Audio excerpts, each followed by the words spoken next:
Buenos días a todos mis queridos hermanos. Es un placer, es un gusto verles nuevamente y seguir avanzando en nuestro estudio del Salmo 23. Les saludo a todos. Gracias por su fidelidad, por su paciencia, por su tiempo, por estas ganas de seguir aprendiendo de la palabra del Señor. Vamos a Salmo 23, por favor. Ya estamos terminando casi el versículo 5. Hoy día lo terminamos.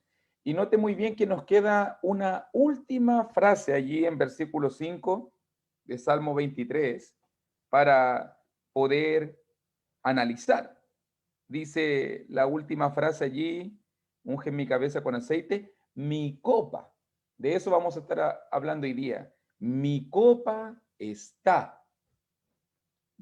Tiempo presente para que lo vea bien. Mi copa está rebosando. Hoy día vamos a estar hablando de otra carga que agobia nuestras vidas. Voy a explicársela en esta frase. Un hombre un día dijo, no puedo contarte, no puedo contarles todas mis bendiciones, todo lo que Dios me ha dado, porque eso causaría envidia en los demás. ¿Le ha pasado que ha escuchado una frase como esa? No, no puedo decirte todo lo que me pasa porque sé que eso podría tal vez causar envidia, tristeza en la vida de otra persona. ¿Ha sentido alguna vez envidia de otra persona? ¿Ha dicho, por ejemplo, ¿por qué él tiene esto y yo no? ¿Conoces el estuche mortal de la envidia?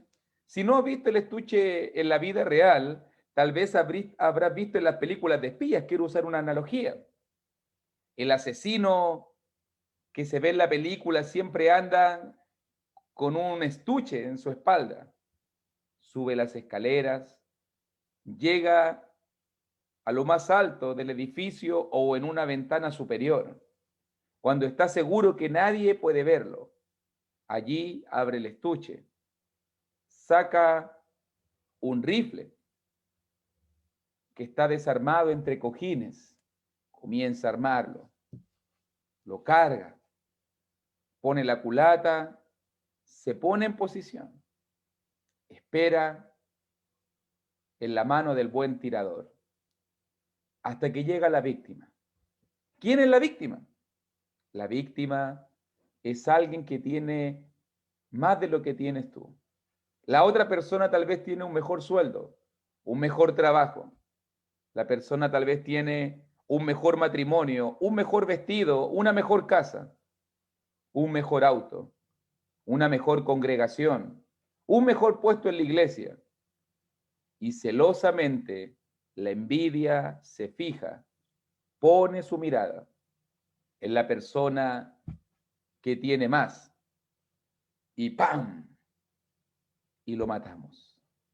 Dijo Santiago, Santiago en Santiago capítulo 4, versículo 2, codiciáis y no tenéis, matáis y ardéis de envidia y no podéis alcanzar, combatís y lucháis, pero no tenéis lo que deseáis. Piense en esa persona que Santiago nos está graficando. Desea tener cosas, pero no puede. Puede llegar a sentir odio por esas cosas.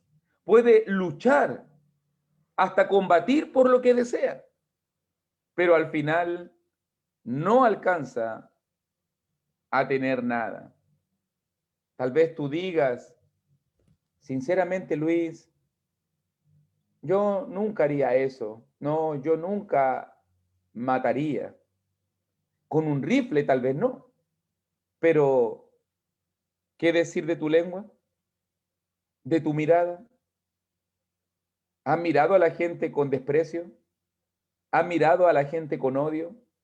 Los celos en Proverbios capítulo 6, mire como dice en Proverbios capítulo 6, versículo 34, Proverbios es un libro que habla mucho de este tema, pero un texto favorito dentro de este tema se encuentra allí, en Proverbios 6:34, y dice, porque los celos son el furor del hombre, y no perdonará en el día de la venganza. ¿Está su mirada puesta sobre alguien? Son el furor del hombre. También el proverbista nos dijo en capítulo 14, también Proverbios 14:30, el corazón apacible es vida de la carne, mas la envidia es carcoma de los huesos. La envidia corroe, la envidia destruye desde adentro hacia afuera.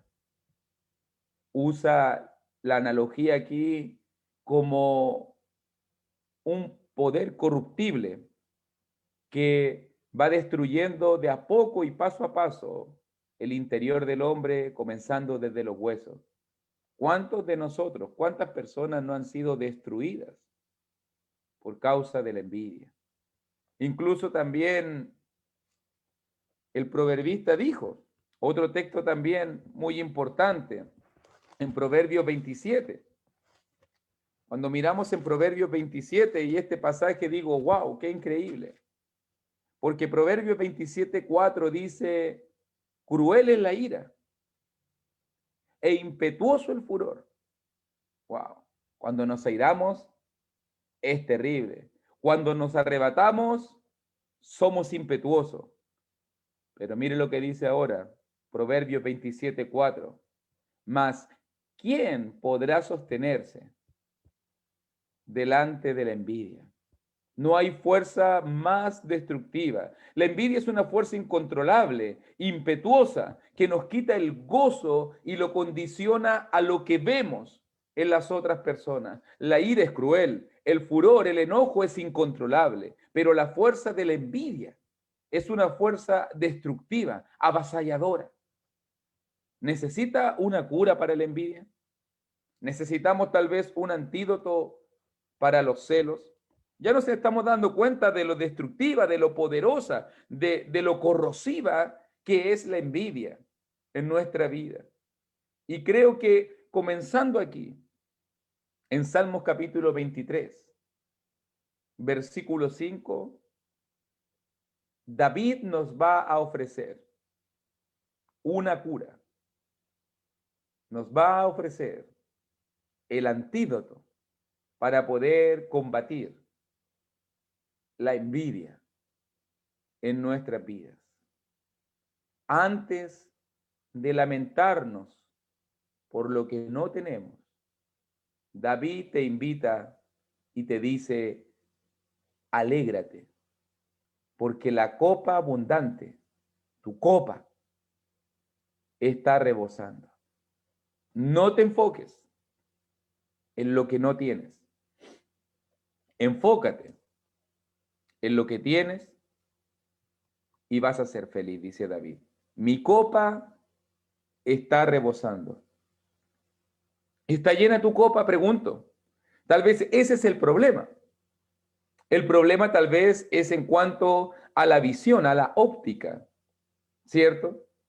La imagen que se está describiendo, por si acaso, es la imagen de una copa que toca el borde y comienza a derramarse, en este caso el vino, el líquido, y se derrama por la orilla y comienza a caer, a caer. El cáliz no es lo suficientemente grande para contener esa cantidad. Y si tú lo miras muy bien, en la idea del Salmo, nuestros corazones no son lo suficientemente grandes para poder contener las bendiciones que Dios desea darnos. Él derrama y derrama hasta que literalmente fluyen por sobre el borde y caen a la mesa. Te pregunto, mi querido hermanito, hermanita, en esta mañana, ¿te sientes una persona bendecida por Dios? ¿Sientes que tu vida es sobreabundante en las bendiciones del Señor? Conocemos el pasaje en Efesios capítulo 1, versículo 3. Efesios 1:3 nos dijo Pablo: bendito sea el Dios y Padre de nuestro Señor Jesucristo, que nos bendijo con toda bendición espiritual en los lugares celestiales en Cristo. De lo que menos tenemos que preocuparnos es de no tener lo suficiente. Nuestra copa rebosa, dice Pablo. Tu copa está llena de las bendiciones de Dios. Permíteme preguntarte, y esta es una pregunta muy importante. Si la disminución, si estamos tan fijados en lo poco que tenemos, si la disminución de nuestras cosas, si lo que te falta hace que te fijes en otros y eso provoca envidia, comparaciones, ¿qué pasaría entonces si nos concentráramos en las cosas que tenemos, en las cosas que no se acaban? Si la conciencia de lo que no tenemos nos lleva a los celos, ¿es posible que la conciencia de nuestra abundancia nos guíe al contentamiento? Prueba idea. ¿Ha desafiado su vida a vivir en el contentamiento de Dios? Pensemos un poco en lo que Dios nos ha dado. Quiero que miremos algunos pasajes. Y mire, por ejemplo, en Romanos capítulo 5, para poder enfocarnos en lo que tenemos. ¿Qué tenemos? Podría preguntar alguien. Porque hay mucha gente que vive preocupado de lo que tienen otros. Pero ¿qué tenemos nosotros? ¿Qué tienes tú? ¿Qué tengo yo? ¿Qué tienen los cristianos? Que harían que enfrentemos un mundo, una vida, sin envidia. Nos dice allí en Romanos capítulo 5, versículo 20, pero la ley se introdujo para que el pecado abundase, mas cuando el pecado abundó, sobreabundó la gracia. Abundancia es tener más, en exceso, una porción extravagante. ¿Debe el pez en el Pacífico, debe un pez en el Océano Pacífico preocuparse de que podría salirse del océano? ¿Tú sabes la respuesta? No. ¿Por qué? Porque el océano abunda en agua. El pez no tiene preocupaciones de salirse del océano. ¿Necesitan las aves preocuparse de encontrar espacio para volar en el cielo? No. El cielo abunda en ese espacio. Y te pregunto, ¿debería el cristiano preocuparse de que la copa de la misericordia de Dios se vacíe? ¿Podrías? Podrías no estar enterado de la abundante gracia de Dios. Pero ¿sabes que Dios es misericordioso? ¿Sabes que Dios te ha bendecido con su gracia? ¿Estás consciente que la copa que Dios nos da está rebosando en misericordia, en gracia? ¿O teme que su copa se seque? ¿Que su garantía expirará? ¿Teme que sus errores sean demasiado grandes para que la gracia de Dios no nos cubra? No podemos menos que preguntarnos si el apóstol Pablo tenía el mismo temor. Antes que fuera Pablo el apóstol, recuerda que era Pablo el perseguidor, el blasfemo, el homicida. Antes que animara a los cristianos, Pablo los perseguía e intentaba matarlos. ¿Cómo sería vivir con tal pasado? ¿Se habrá encontrado alguna vez Pablo con las familias, con las esposas, con los niños, de aquellos que persiguió, que golpeó, que dañó o incluso hasta que participó en su muerte? sus rostros les perturbaban el sueño tal vez al apóstol. Se preguntó Pablo a lo mejor alguna vez si Dios podría perdonar a un hombre como él. ¿Recuerda lo que hizo Pablo? Las respuestas a sus preguntas y a todas las nuestras que tenemos se encuentran en un pasaje que Pablo escribió en Primera de Timoteo.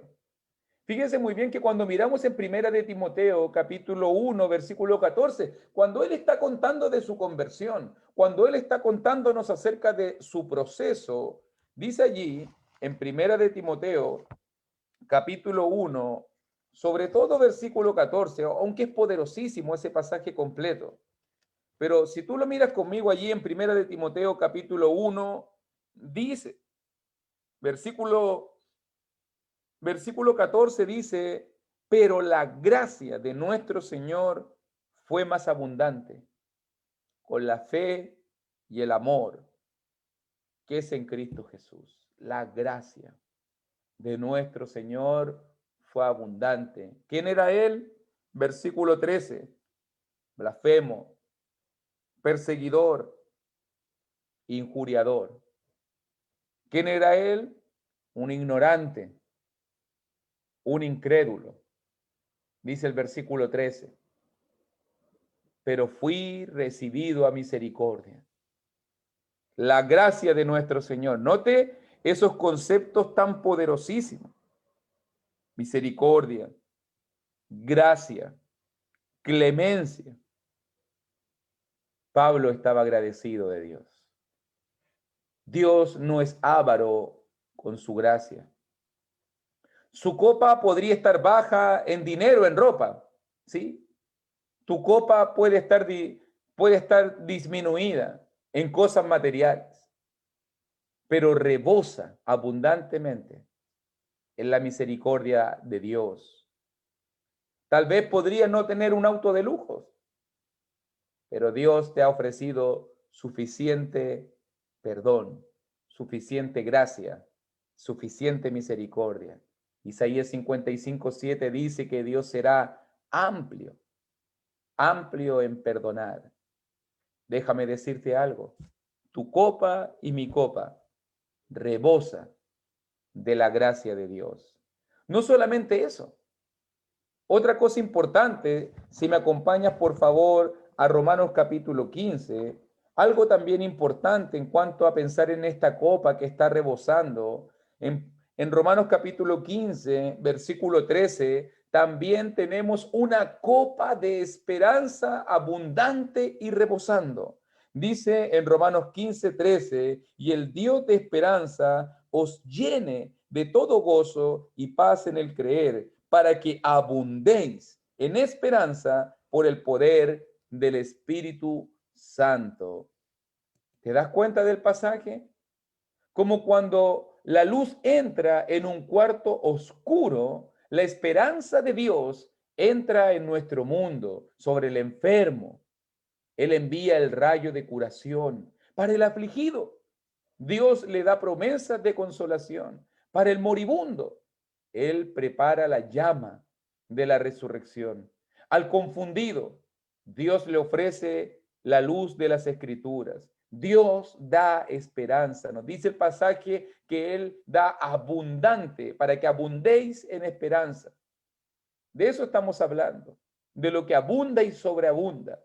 Como David lo dijo, mi copa está rebosando. Enfoquémonos en lo que abunda. Enfoquémonos en lo que tenemos de más. Enfoquémonos en lo que Dios ha provisto, que hace que nuestra copa esté rebosando. Entonces, ¿qué importa si alguien nació más delgado o más gordo, más flaco, más blanco, más negro, más claro, más oscuro? ¿Qué importa si alguien tiene más diplomas que tú o menos? ¿Qué importa si no te invitaron a aquella comida o a esa comunión? ¿Qué importa si el que está a tu lado tiene más o tiene menos? Si usted tiene un lugar preparado en la mesa de Dios y Él está llenando su copa, ¿sí? Él está llenando tu copa para que cada día rebose de gracia, para que cada día rebose de esperanza. Dios no solamente nos ha provisto de eso. También, si usted se fija en Santiago 1:5, un pasaje muy conocido que habla de la sabiduría, en Santiago 1:5 dice, si alguno de vosotros tiene falta de sabiduría, pídala a Dios, el cual da a todos abundantemente y sin reproche, y le será dada sabiduría abundante. Santiago nos dice que si necesitas sabiduría, entendimiento, comprensión, sobre todo para enfrentar las pruebas de la vida, pídala a Dios, dice, vaya a Dios y pida su porción, porque Dios tiene una porción abundante, abundante para ti. ¿Y qué decir de la presencia de Dios prometida en nuestras vidas? Mire Efesios capítulo 1. Un pasaje que muchas veces no lo analizamos, no lo estudiamos, pero que tiene profundas implicaciones en su contenido. Efesios capítulo 1, versículos 22 y 23. La palabra nos dice, y sometió todas las cosas bajo sus pies, y lo dio por cabeza sobre todas las cosas a la iglesia, la cual es su cuerpo, la plenitud de aquel que todo lo llena en todo. Dios promete su presencia. Dios promete su plenitud. Él sometió todas las cosas bajo sus pies. Estamos hablando de Dios el Padre, que resucitó a Cristo, dice versículo 20, que lo sentó a su diestra y sometió todas las cosas y lo dio por cabeza sobre todas las cosas. El poder del Padre que resucitó a Cristo, el poder del Padre que lo sentó a su diestra, el poder del Padre que sometió todas las cosas bajo sus pies, el poder del Padre que lo dio por cabeza sobre todas las cosas a la iglesia, el poder del Padre nos va a proveer la plenitud de aquel que todo lo llena en todo. Dios promete su presencia a su iglesia, a cada uno de nosotros. Nunca nos va a desamparar, nunca nos va a dejar solos. Él lo llena todo con su plenitud. Estamos completos. Déjame preguntártelo. La pregunta incómoda. La pregunta incómoda. ¿Dios llena tu vida realmente? ¿Es Dios quien llena tus vacíos? ¿Puedes disfrutar de Dios la plenitud? ¿Puede usted decir que con Dios disfruta la plenitud? Que nunca se siente solo, que nunca se siente sola, que nunca se siente vacía, que nunca se siente o me siento desamparado. ¿Puedes decir que Dios llena tus vacíos? ¿Que Dios te hace feliz? ¿Que Dios tiene una copa abundante de su presencia en tu vida? Mi copa está rebosando, dijo David. ¿Lo crees así? Soy lleno de la plenitud de Dios. Me siento contento. Me siento lleno de las bendiciones de Dios. La copa rebosante, y es la imagen que hemos estado hablando durante toda esta lección, la copa rebosante era un símbolo bien descriptivo en los días de David. Los anfitriones en el Antiguo Oriente usaban esto para enviar un mensaje poderoso al huésped. Mientras que la copa se mantenía llena, el huésped sabía que era bienvenido. Siempre ponían a alguien ahí preocupadito de que el huésped de honor, en este caso el invitado más importante, tuviese una copa llena, rebosando. Pero cuando la copa se vaciaba y ya nadie más la iba a rellenar, entonces el anfitrión estaba insinuando que ya la hora no era conveniente, ¿cierto? Que debía irse, que ya no había más fiesta, celebración o comunión. Sin embargo, en aquellas ocasiones en que el anfitrión gozaba realmente de la compañía de la persona, el anfitrión llenaba la copa hasta rebosar y no paraba. Cuando el vino llegaba al borde, se mantenía llenando la copa hasta que el líquido comenzaba a derramarse y caía en la mesa. Era un poderoso símbolo. Te quiero conmigo. Tengo comunión contigo. Eres mi huésped y mi invitado más importante. ¿Has notado cuán húmeda está tu mesa? Dios desea que usted se quede. Dios desea bendecirte. Su copa rebosa de gozo. Su copa rebosa de gracia, de esperanza, de sabiduría, de su presencia. ¿No deberían nuestros corazones rebosar de gratitud?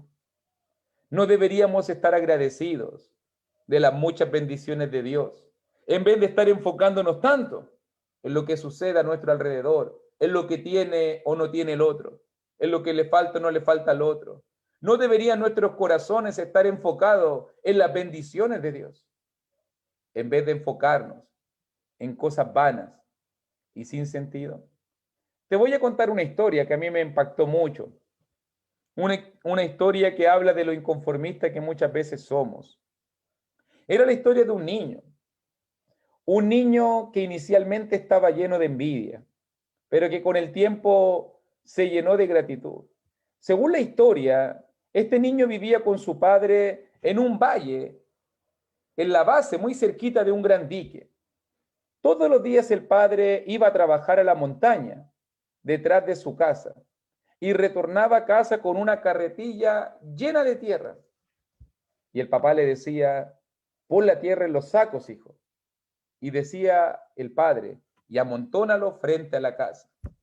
Si bien el niño obedecía, también se quejaba. ¿Y por qué yo? ¿Y por qué a mí? Quiero ir a jugar fútbol, quiero hacer esto, quiero hacer acá. Estaba tan cansado de la tierra, estaba tan cansado de las bolsas. Todos los días tenía que llenar las bolsas. ¿Por qué su padre no le daba lo que otros padres dan a sus hijos? Ellos tenían juguetes, tenían juegos, él tenía tierra.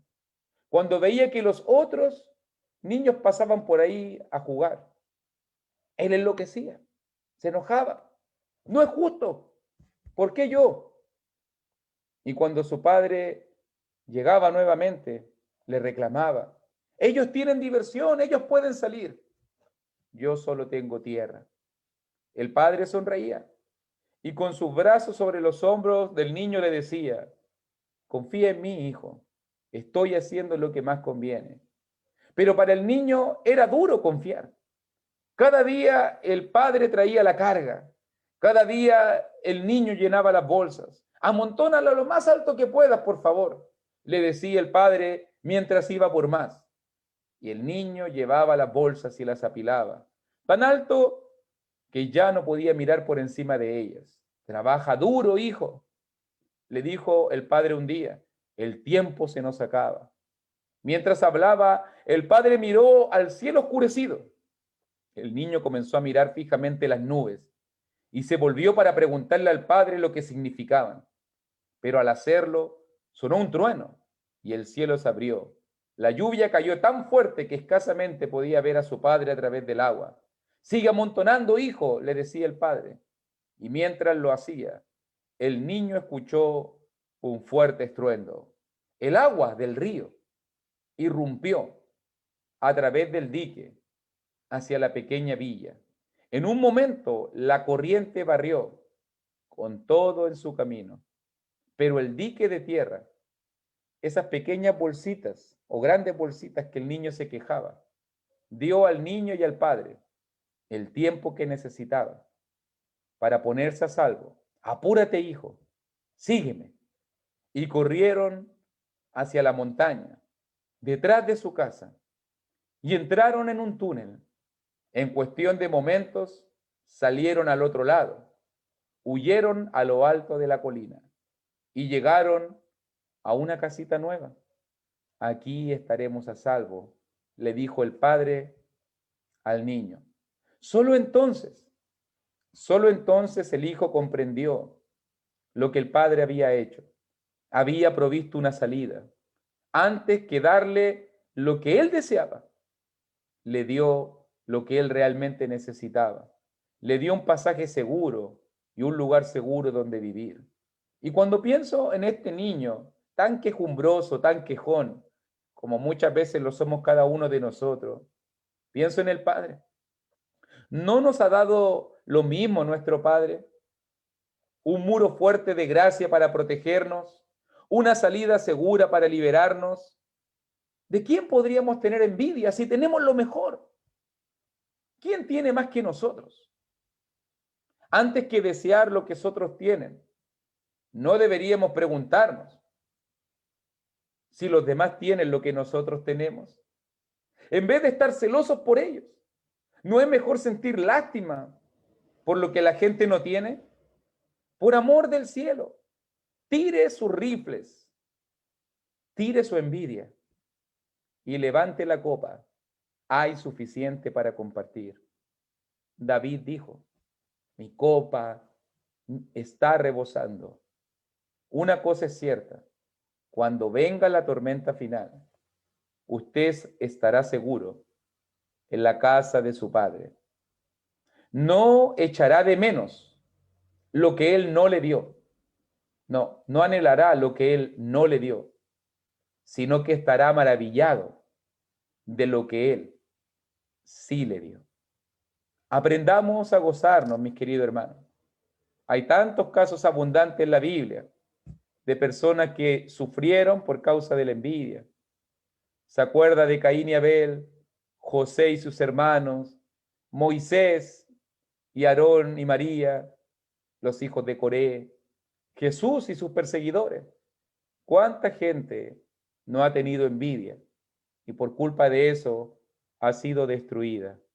En vez de enfocarse entonces en lo que no tienes, en lo que te falta, en lo que te duele, en lo que te daña, enfócate en las bendiciones del Señor.